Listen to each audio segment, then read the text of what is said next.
ರಾಜ್ಯಕ್ಕೆ ಆಗಮಿಸಿದ್ದ ಕೇಂದ್ರ ಗೃಹ ಸಚಿವ ಅಮಿತ್ ಶಾ ಅವರು ದೆಹಲಿಗೆ ವಾಪಸ್ ಆಗಿದ್ದಾರೆ.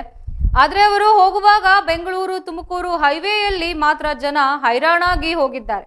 ಸಚಿವರ ಸಂಚಾರಕ್ಕಾಗಿ ರಸ್ತೆ ಬಂದ್ ಮಾಡಿದ್ದರಿಂದ ಕಿಲೋಮೀಟರ್ ಗಟ್ಟಲೆ ಟ್ರಾಫಿಕ್ ಜಾಮ್ ಉಂಟಾಗಿದ್ದು, ನೆಲಮಂಗಲದ ಬಿಜಿಎಸ್ ಆಸ್ಪತ್ರೆಯ ಆವರಣದಲ್ಲಿ ಭಾನುವಾರ ನಡೆದ ಹಿಂದೂ ಧರ್ಮದ ಆಚಾರ್ಯ ಸಭೆಯಲ್ಲಿ ಅಮಿತ್ ಶಾ ಅವರು ಭಾಗವಹಿಸಿದ್ರು.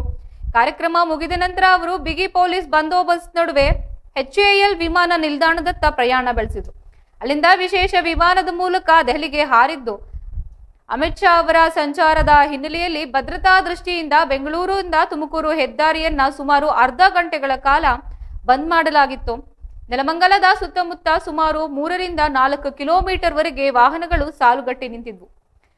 ಭಾನುವಾರ ಬೆಳಗ್ಗೆ ದೂರದ ಊರುಗಳಿಗೆ ಹೋಗೋರು ಮತ್ತು ಬೆಂಗಳೂರಿಗೆ ಬರೋರು ಟ್ರಾಫಿಕ್ನಲ್ಲಿ ಸಿಲುಕಿ ಸಾಕಾಗಿ ಹೋದ್ರು. ಇಷ್ಟೆಲ್ಲ ರಶ್ ನಡುವೆ ಒಂದು ಆಂಬ್ಯುಲೆನ್ಸ್ ಕೂಡ ಟ್ರಾಫಿಕ್ನಲ್ಲಿ ಸಿಲುಕಿಕೊಂಡಿತ್ತು. ತಕ್ಷಣ ಎಚ್ಚೆತ್ತ ಪೊಲೀಸರು ಆಂಬ್ಯುಲೆನ್ಸ್ಗಳಿಗೆ ದಾರಿ ಮಾಡಿಕೊಟ್ಟಿದ್ದು, ರೋಗಿಗೆ ತೊಂದರೆಯಾಗದಂತೆ ನೋಡಿಕೊಂಡಿದ್ದಾರೆ. ಪೊಲೀಸರು ಈ ಬಗ್ಗೆ ಮಾತನಾಡಿ, ಸಚಿವರ ಭದ್ರತೆ ನಮಗೆ ಮುಖ್ಯ, ಸಾರ್ವಜನಿಕರಿಗೆ ಆದ ತೊಂದರೆಗೆ ಕ್ಷಮೆ ಇರಲಿ ಅಂತ ಕೇಳ್ಕೊಂಡಿದ್ದಾರೆ.